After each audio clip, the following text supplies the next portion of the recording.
বিয়ের প্রতিশ্রুতি দিয়ে শারীরিক সম্পর্কের অভিযোগে এক ব্যক্তিকে গ্রেফতার করল মহিলা থানার পুলিশ। ধৃতের নাম হিমাংশু দেব শর্মা, শিলিগুড়ির 22 নম্বর ওয়ার্ডের বাসিন্দা, পেশায় ব্যবসায়ী।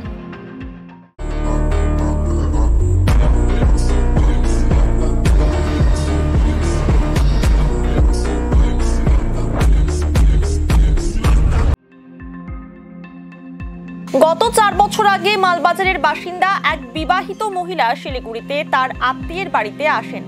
সেই সময় তার হিমাংশু দেব শর্মার সঙ্গে পরিচয় হয়। এরপর দুজনের মধ্যে প্রেমের সম্পর্ক গড়ে ওঠে।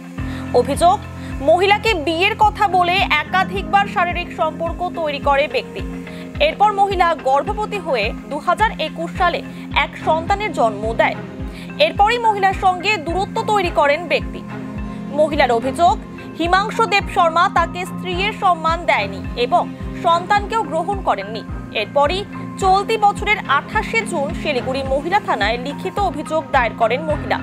সেই অভিযোগের তদন্তে নেমে গতকাল রাতে গোপন সূত্রের খবরের ভিত্তিতে অভিযান চালিয়ে বাড়ি থেকে হিমাংশু দেব শর্মাকে গ্রেফতার করে পুলিশ। ধৃতকে আজ শিলিগুড়ি আদালতে পেশ করা হয়েছে। গোটা ঘটনার তদন্তে পুলিশ।